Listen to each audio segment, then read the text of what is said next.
आज मसाला किचन में बन रहा है शादियों वाला नाश्ता। अगर आप घर बैठे बाहर की टेस्टी सी रेसिपी खाना चाहते हैं तो सब्सक्राइब कीजिए मसाला किचन को और बेल आइकन दबाकर ऑल करें ताकि मेरे नए वीडियो का मैसेज आप तक आ सके। ये जो नाश्ता आज बना रही हूँ ये हमारे यहाँ का ट्रेडिशनल नाश्ता है जो कि शादियों में सुबह ज़रूर बनता है, एक दिन तो ज़रूर बनता है। अभी इस वक्त क्योंकि शादियां अटेंड तो नहीं कर रहे तो ये नाश्ते का बड़ा मन हो गया आज बनाने का, तो आज ये नाश्ता मैं आपके साथ शेयर करने वाली हूँ। ये है दाल पकवान और साथ में आलू टूक, दही और बहुत सारी चीज़ें। इसे बनाना बहुत ही आसान है, बहुत ही बिना झंझट का ये नाश्ता है, लेकिन टेस्टी बहुत ज़्यादा है। तो सबसे पहले मैं आपको बताऊंगी कि ये दाल कैसे बनती है। इसके लिए चाहिए मुझे चने वाली दाल। ये बिगनर्स के लिए मैं दिखा रही हूँ। कई बार बच्चे बिगनर्स जो हैं चने की दाल और तुअर की दाल में ज़्यादा चेंज नहीं समझ पाते। ये है चना दाल। ये 1 कटोरी लेके मैंने भिगा दी थी 2 घंटा पहले, और ये देखिए भीगने के बाद काफ़ी बड़ी बड़ी हो जाती है। तो सबसे पहले हम इस दाल को चढ़ा लेते हैं कुकर में। यहाँ मैं डाल रही हूँ पानी, इसमें डाल रही हूँ भीगा हुआ दाल। सारी दालों से मुझे तो ये लग रहा है सबसे सरल दाल है, बिना झंझट के है, बिना लहसुन, बिना प्याज, और प्याज आप चाहें तो ऊपर से यूज़ कर सकते हैं। ये देखिए मैं इसमें डाल रही हूँ नमक स्वाद अनुसार, थोड़ा सा डाल रही हूँ हल्दी पाउडर। अब इस प्रेशर कुकर को हम बंद नहीं करेंगे। इसके ऊपर जो झाग आ जाती है उसे निकालना बहुत ज़रूरी होता है, जिससे दाल का स्वाद बहुत ज़्यादा अच्छा हो जाता है। और पानी हमें बहुत ज़्यादा नहीं चाहिए, बस दाल के ऊपर 2 फिंगर ऊपर पानी होना चाहिए। यहाँ देखिए दाल के ऊपर कितनी झाग आ गई है। इस झाग को निकालना बहुत ज़रूरी होता है, इसे हम निकाल लेते हैं। ये देखिए झाग निकल चुकी है। अब इस प्रेशर कुकर को हम ढक देते हैं और 2 विसिल बजाते हैं और 5 मिनट के लिए इसे स्लो गैस पे पकाना है। ये जो दाल होती है हमें साबुत भी चाहिए लेकिन पूरी तरीके से सॉफ्ट भी चाहिए, तो इसे बनाने का यही तरीका है। अब इस दाल को मैं रख देती हूँ दूसरे फ्लेम पर। यहाँ बनाते हैं हम आलू टूक। वैसे तो ये दाल पकवान जो हमारे यहाँ पापड़ी बनती है उसी के साथ खाया जाता है। आलू टूक शादियों में इसलिए बनाया जाता है कि कई लोग ये दाल जो पकवान होता है, जो पापड़ी, वो नहीं खा पाते, जैसे बुजुर्ग वगैरह, तो उनके लिए ना पूड़ी बन जाती है, बच्चों के लिए पूड़ी बन जाती है। तो दाल पूड़ी और आलू टूक ये बड़ा अच्छा ट्रेंड है। एक बार अगर आपने आलू टूक इस तरीके से बना लिए तो यकीन मानिए इसका स्वाद भूल ही नहीं पाएंगे। सबसे पहले आलू आपको लेना है, चाहे आप नया लें इस वक्त जो आ रहा है या कोई भी आलू लें, लेकिन आपको आलू का छिलका नहीं हटाना है। अभी जो आ रहा है आलू बहुत पतले छिलके वाला है। जो मोटे छिलके वाला आलू होता है वो इससे भी ज़्यादा क्रिस्पी आलू बनते हैं। तो आज मुझे तो पतले छिलके वाला ही आलू मिला है, मैं आज उसी से ही आपको बता रही हूँ। एक साइड में रख देती हूँ कढ़ाई इस आलू बनाने के लिए। चलिए अब आलू को कट करते हैं। आप कहेंगे आलू काटना क्यों सिखा रही हैं? क्योंकि इसके लिए हमें कैसे आलू चाहिए होते हैं वो बताना है खास। मैंने छिलका बिल्कुल नहीं हटाया है। अब चाहें तो इस आलू को लंबाई में काट लें, एक आलू के बड़े बड़े 4 पीस कर लें, पर बहुत बड़े आलू खाए नहीं जाते, तो मैं आपको दिखा रही हूँ इस तरीके से आप आलू काटिए। ये देखिए मैं थोड़े छोटे छोटे बना रही हूँ जिससे खाने में भी बहुत ईजी रहे और ये बन भी जल्दी जाते हैं। अब सारे आलू को इसी तरीके से कट करके पानी में डालते जाइए। लीजिए सारे आलू कट चुके हैं। अब इसको बनाने का जो तरीका है, छोटे छोटे ट्रिक्स हैं, वो आप ज़रूर फॉलो करें। सबसे पहले तो ये आलू 2 बार सिकते हैं। पहली बार जब ये आलू सिकेंगे तो पूरे ही आलू एक ही टाइम एक ही कढ़ाई में सिकेंगे और वो मीडियम फ्लेम पे सिकेंगे, जिससे क्या होगा, आलू क्रिस्पी तो हों लेकिन अंदर सॉफ्ट होना बहुत ज़रूरी है। लेकिन जब दूसरी बार जब हम इन्हें सेकेंगे तो बहुत ही अलग तरीके से सेकेंगे, और तीसरी बार ये मसाले के साथ फ्राई होंगे। तो चलिए इसको पहली बार हम फ्राई करते हैं। ऑयल गरम हुआ है लेकिन बहुत धुआंधार गरम नहीं चाहिए।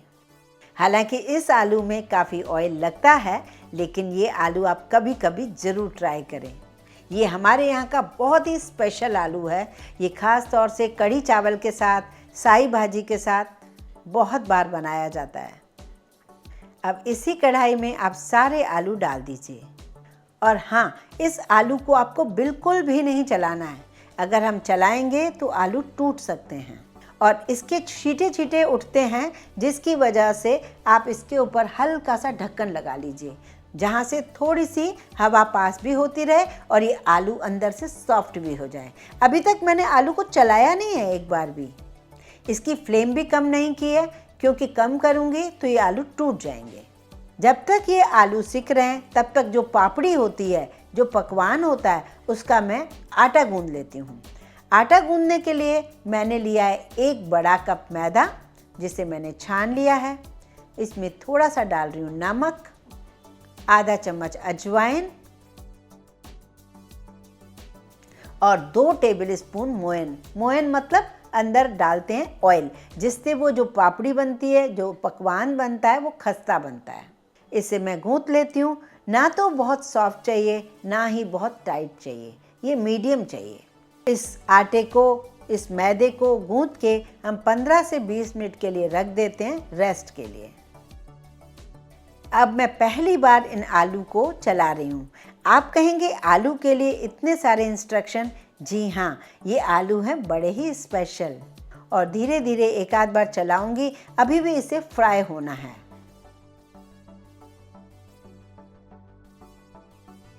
यहाँ देखिए, आलू अच्छे से क्रिस्पी भी हो रहे हैं, पर अभी मुझे चेक करना होगा कि आलू अंदर तक सॉफ्ट है क्या।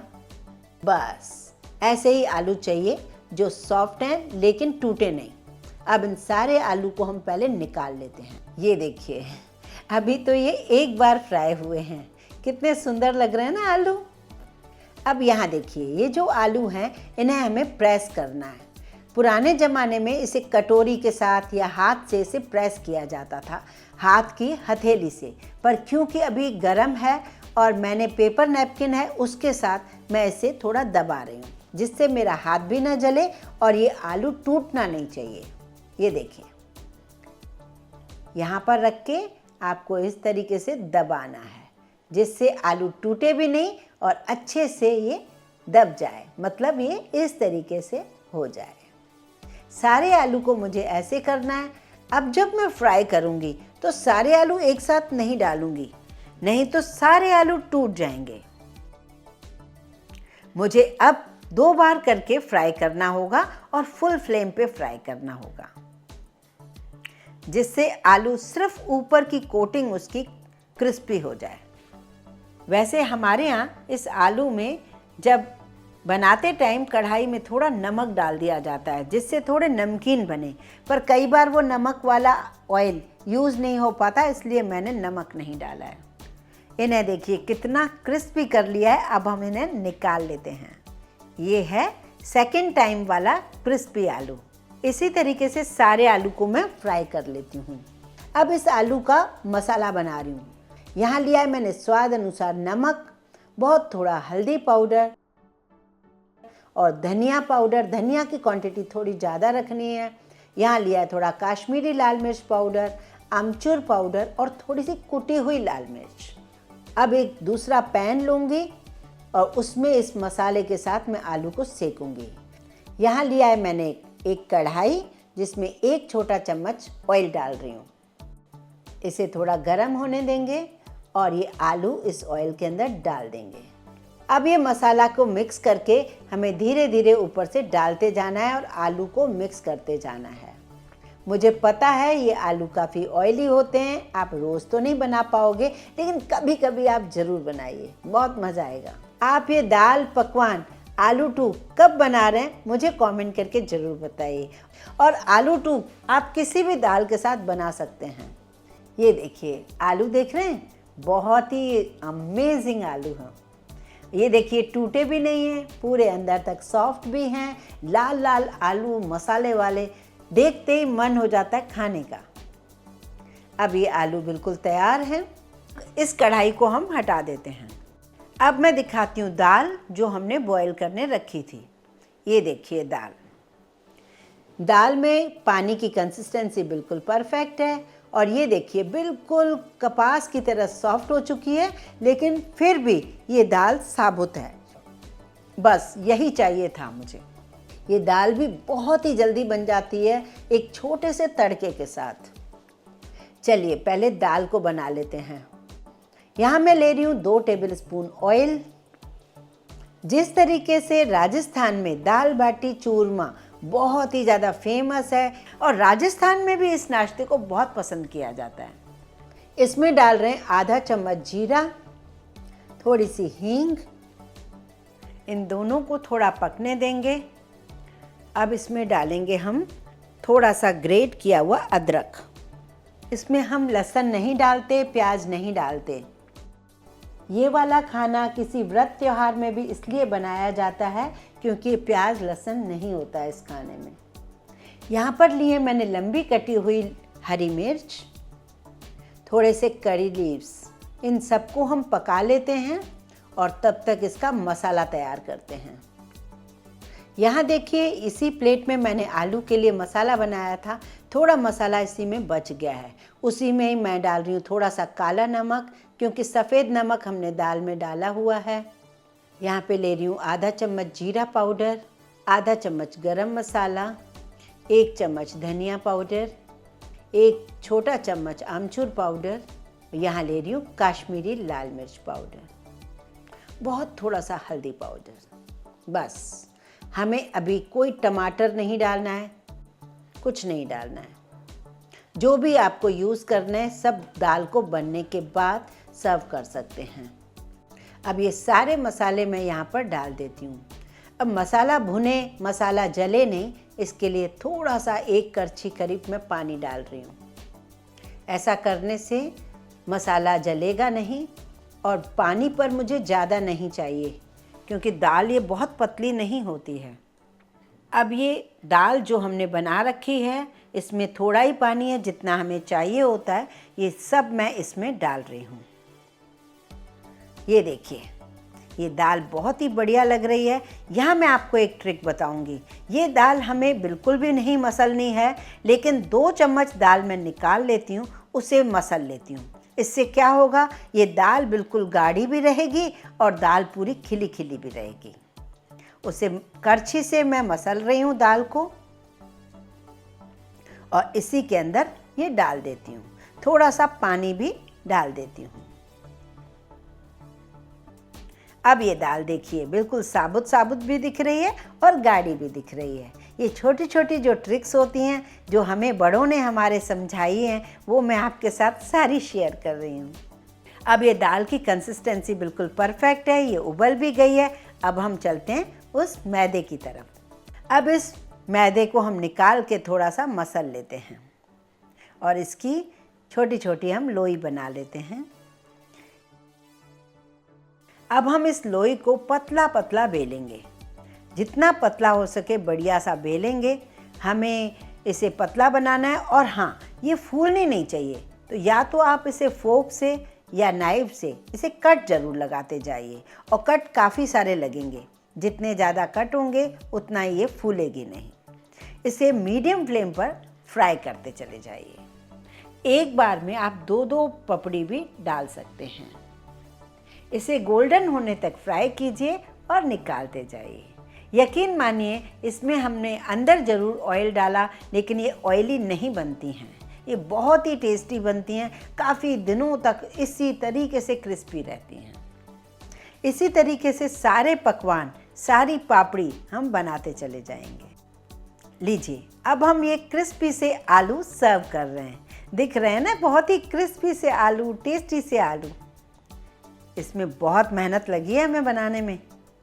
अब लीजिए दाल को कैसे सर्व किया जाता है वो मैं दिखा रही हूँ। सबसे पहले आप ये देखिए इसका कलर कितना सुंदर है। इसकी कंसिस्टेंसी बिल्कुल परफेक्ट है, क्योंकि हमें पापड़ी के साथ खाना होता है ना, तो इसकी कंसिस्टेंसी ऐसी होनी चाहिए। जो बीच बीच में हरी मिर्च है ना, वो बहुत पसंद आती है। इस दाल पकवान को लोग अपने टेस्ट के अकॉर्डिंग खाते हैं, क्योंकि इसके साथ हम रखते हैं कई सारी चीज़ें, जैसे हरी चटनी, मीठी चटनी और ऊपर से गार्निश के लिए प्याज, थोड़े से बारीक कटे हुए टमाटर हरा धनिया। अब इसके ऊपर कोई दूसरा तड़का नहीं लगता, एक ही तड़के में ये दाल परफेक्ट बन जाती है और इसे खाया जाता है वो अंत में आप ज़रूर सुन लीजिए इसे कैसे खाया जाता है। जो दाल और पापड़ी होती है, आलू टूक होते हैं, इसके साथ खास तौर से शादियों में रखा जाता है दही ज़रूर रखा जाता है और इस तरीके से कटोरियों में नींबू, धनिया, प्याज, टमाटर, चटनियाँ ज़रूर सर्व की जाती हैं। एक और बात, इसके साथ जो मीठा सर्व होता है वो होता है सूजी का हलवा। अगर मैं वो बनाती तो वीडियो लंबा हो जाता, सो सॉरी। आप इसे ज़रूर बनाइए और आपने अगर अपनी फ्रेंड के यहाँ, किसी दोस्त के यहाँ ये रेसिपी, ये ट्रेडिशनल सी हमारी चीज़ खाई है, कब खाई है, किसके साथ खाई है, मुझे कमेंट करके ज़रूर बताइएगा। वीडियो पसंद आए तो लाइक ज़रूर कीजिए, ज़्यादा से ज़्यादा शेयर कीजिए। इस चैनल को सब्सक्राइब करने में बिल्कुल भी कंजूसी ना कीजिए।